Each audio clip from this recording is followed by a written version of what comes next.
Hello friends, and welcome to Escaping the Mouse with your host, me, Brooke Rowell. Alright, we're going to go back and look at the pool again today. A lot has happened in the past week or 8 days, and the pool's a lot better off, but it's still not perfect, and I want to get it taken care of and get it fully clarified. The filter has done an amazing job in the past 8 days, but it isn't there yet. Also, I got another issue I need to deal with. I'm having a little problem with the pool robot itself. It ran fine for the first few cycles when I bought it last week, but now I turn it on, it runs for like 5 seconds and it stops. There's something going on. I've read the directions over and over again. The directions don't seem to show me anything. So I don't know if it's something I'm doing wrong or if there's something wrong with it. But since I need to go over to the pool place today to bring a sample of my water, I'm going to bring that over too and have them look at it and tell me if they can figure out what's going on. As you can see, the pool looks a lot better. I still haven't gotten the entire bottom of it vacuumed out because of the problem with the pool robot, but the water is starting to get to the point where it's clear enough that you can actually see the bottom, and that was not something that we could do a week ago. I've also put some chlorine and shocked the pool a couple of times, and that's obviously a big part of it. Still getting a little bit of leaf waste going into the pool, but since we got enough movement going on here over at the filtration system, a lot of that leaf waste is being taken care of here, and that's how it should be dealt with. It floats around in the pool for a while until it gets picked up by the skimmer, and then the skimmer takes care of it. It's also picking up a few June bugs. I know it's only March, but the June bugs seem to come out in March here, and they seem to be very attracted to the pool, so they end up in the pool and ultimately in the skimmer. So anyway, we're gonna go over to the pool place, see what they recommend, both in terms of the clarifying stuff that we do. They had a couple suggestions that I needed to adjust the chemistry a little bit, and they probably have some chemicals that I can use that will further clarify the water here. So let's head over to the pool place. Alright, I just got out of the pool place. They've looked at the robot. They want to have it for about 24 hours and do some testing on it. They've actually got a big giant doughboy pool in the store itself. So what they're going to do is they're going to put it into their pool and run it for like 10 hours just to figure out what's going on. And it's completely under warranty, so if there's something wrong with it, they'll just give me a new one. But you know, they're going to work on it. I'm going to come back tomorrow. We're going to figure out what's going on there. They looked at the chemistry on the pool and they're happy. The things are kind of moving in the right direction. One of the things they were concerned about was the alkalinity was a little bit low, and they recommended that I put some more water in it. Well, this time the alkalinity has come up from the last time. Now, we're not entirely sure because they say generally things like acidity and alkalinity and that stuff and pH come from the tap water. So they recommended putting more tap water into it, and they were under the impression that the sample I brought them last week was before I raised the water level, and it wasn't. It was after. So they really can't figure out exactly why it went up. It went from like 46 to 70, and that's a big increase. But they recommended putting a little bit more water in it. They want me to put some more algicide in there, which should knock down the algae level a little bit. They recommend about 6 ounces of that, and they're going to recommend that I shock it again. So I'm going to go home and do that, and we'll come back tomorrow and see what they think about the robot. Now, I got one more thing I need to do also. My car is alerting me that it needs a little service. Basically, it's an oil change and that kind of stuff. So I'm going to go and get that taken care of also on the way home, and probably need to get a little gas too. The car's almost empty. But we'll do that, and then we're going to go home and deal with the pool stuff. So I decided against doing the oil change thing. It got a little bit more complicated than it should have been. We used to have something in California. Well, I mean, they still do have something in California called Jiffy Lube. And with Jiffy Lube, I could just go in and give them the little service code from my car, which in this case was a B1, B2 service, which is it's a little bit more than an oil change. And they could just do it all. You know, it was change the oil filters, change the air filters, rotate the tires, do a bunch of other inspections, including check the brakes and stuff like that. And they just take care of it. Well, there's two kind of similar places around here, but I walked in and said B1, B2, and they looked at me like I was talking Greek. So they had no idea what it was. Apparently they just do oil changes in those places. And so I'm going to have to make an appointment and just go straight to Honda to get this taken care of. And so I was on the way home and I thought, you know what? A couple weeks ago, I got a message from the Carleen Bright Arboretum on my Facebook page telling me that they'd opened up a couple new sections, including a children's area. And I figured, you know what? We're starting to get into spring.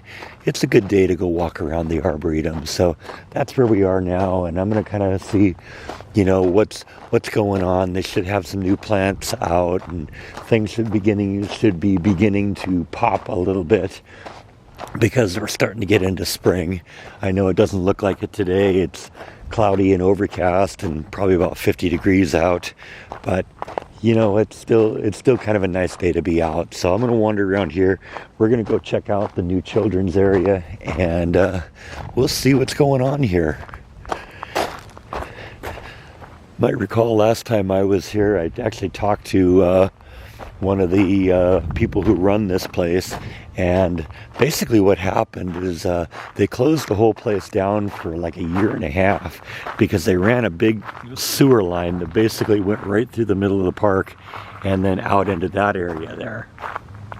And apparently the U.S. Forestry Service or someone had said that they were going to bring in a whole bunch of new trees to fill in this area. They haven't quite done that yet, but like I said, it's starting to, you know, the trees are starting to leaf out a little bit, and I see some pretty purple flowers on that tree there. So we're going to wander around here and just see what there is to see.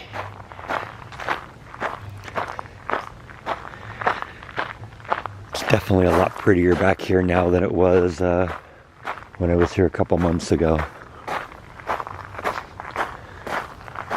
I've said this before, but I love the fact that there's all sorts of places out here in Waco that you can do this. Yeah, look at the flowers on that thing.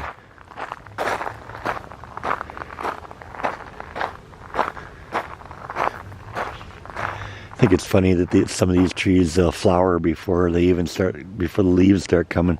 Because see, there's flowers and there's a little bit of leaf activity there, but the flowers are definitely coming before the leaves.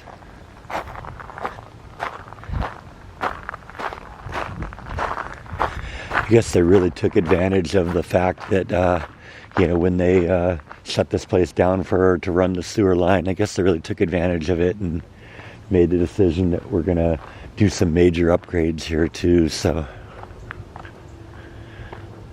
but still kind of keeping the feel of the old place.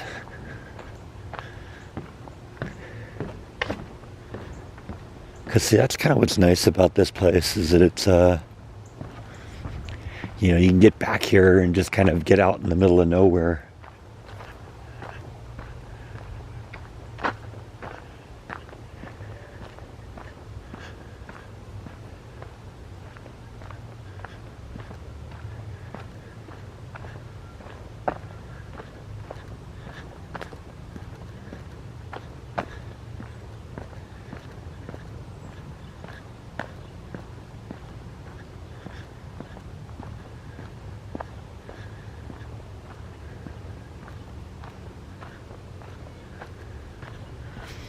They definitely need to do something with the trees there, though. That whole area is still all torn up.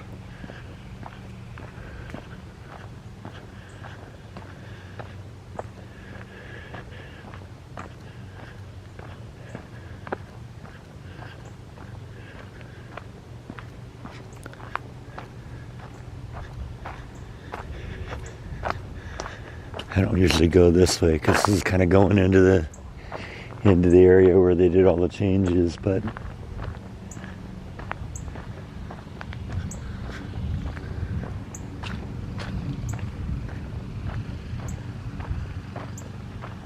well, you can actually see a bit of the sewer line they replaced down here.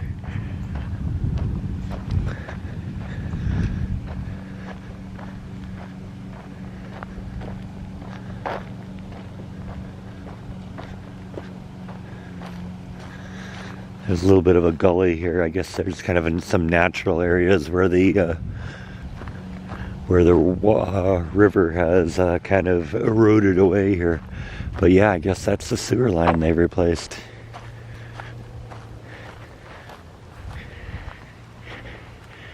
Didn't think you were going to come out here and see a sewer line today, did you? Well, I'll be honest with you, neither did I. A little butterfly action there. So you get over here, you get into some of the nice houses back here, and I think this is called Woodway. Kind of Lake Waco is kind of over the ridge there.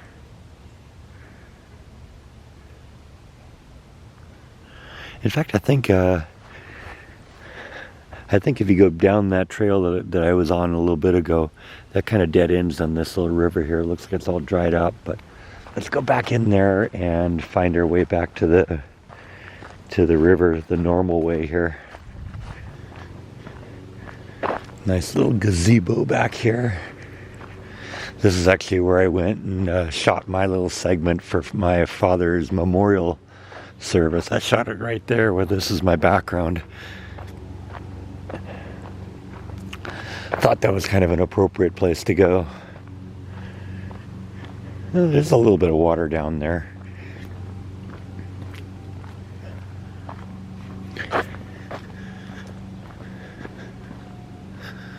And that definitely is the same gully.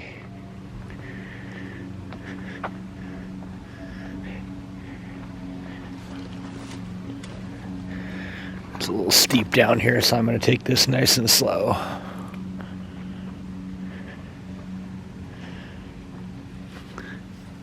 But look on the bright side, if I fall on my butt, I'll have something else for the blooper reel.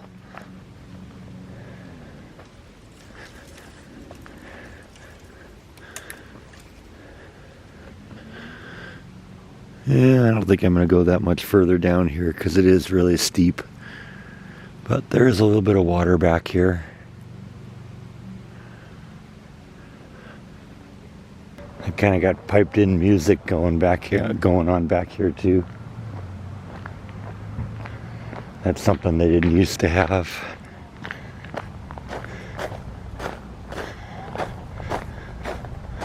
Oh, look at the kinetic sculpture. You know how much I love these things. They look cool in my backyard, right?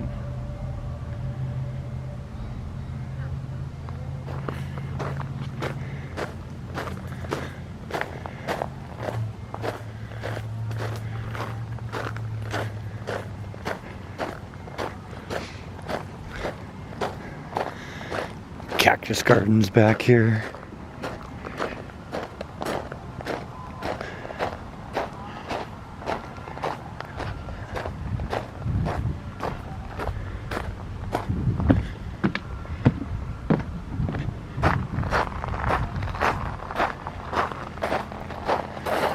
Kind of a nice greenhouse. I've been thinking of doing a greenhouse over my garden in the backyard. Probably nothing like that, but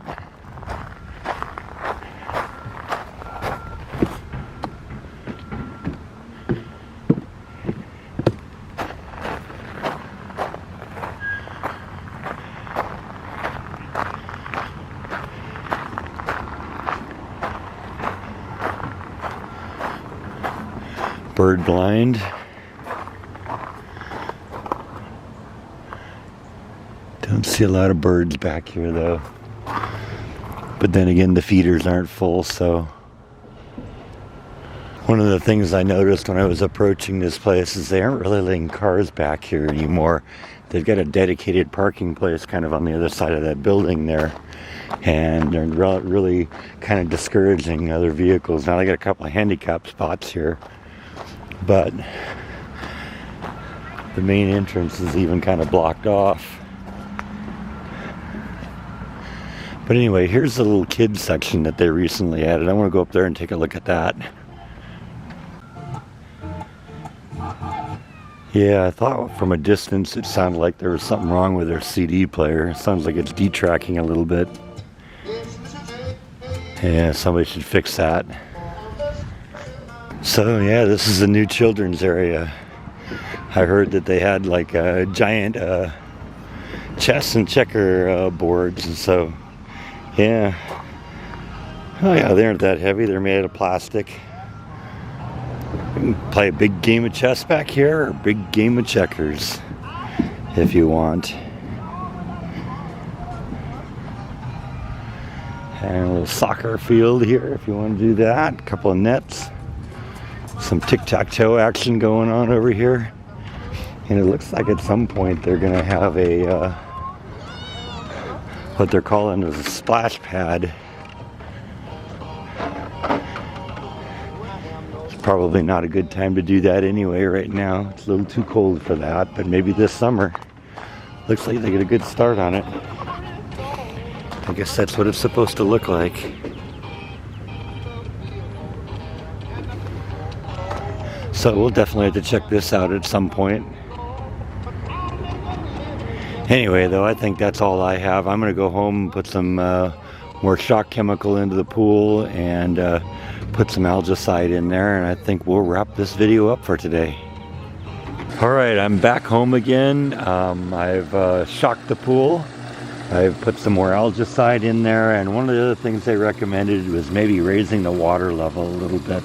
So I'm going to do that too, and we're going to let the water run for probably an hour or so, because that's about how long it takes to bring up the water level about an inch, and right now it's about an inch low. So we're going to let this do its thing. I'll check in with you again tomorrow, let you know what they find out about the robot. But until then, I think we've pretty much wrapped this one up today. So thank you as always for watching, and I'll see you next time on Escaping the Mouse. Good night.